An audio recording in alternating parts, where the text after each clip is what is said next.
2022년 3월, 내년에는 대한민국의 대통령을 뽑는 바로 대선이 있는 해입니다. 얼마 전에 있었던 보궐선거에서 청년층과 중년층의 투표 결과가 상반되게 나오면서 여야는 내년 대선 후보로 누구를 보내야 할지 더욱 고심이 깊어졌는데요.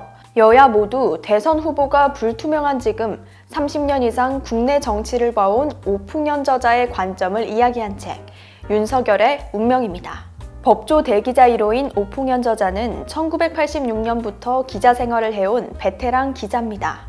저자는 불의와는 타협하지 않는 상식과 양심을 바탕으로 기자 생활을 해왔는데요. 청와대 출입기자단 전체 간사, 법무부 정책위원 등을 거쳐 현재는 오풍년닷컴을 운영하고 있습니다.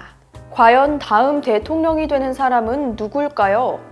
법조계와 약 12년간 인연을 맺어온 오풍년 저자는 갑작스럽게 폭풍의 눈으로 떠오른 윤석열 전 검찰총장을 주목하면서도 동시에 신중한 태도를 보입니다.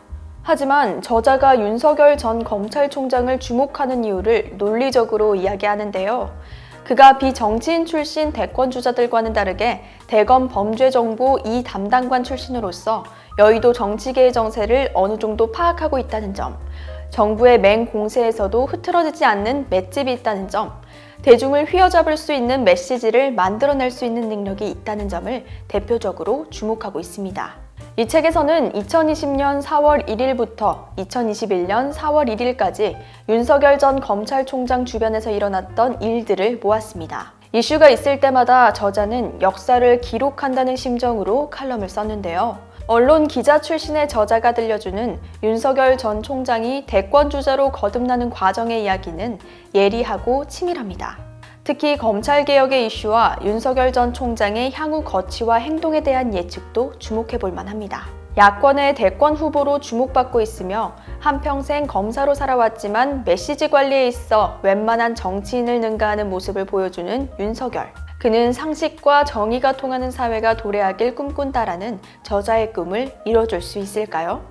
내년 대선은 누가 될 것 같아요? 내가 가장 많이 받는 질문이기도 하다. 내년 대선처럼 점치기 어려운 때도 없을 것 같다. 지금은 여야 모두 대선 후보마저 불투명하다고 할 수 있다. 절대 강자가 없다는 뜻이기도 하다.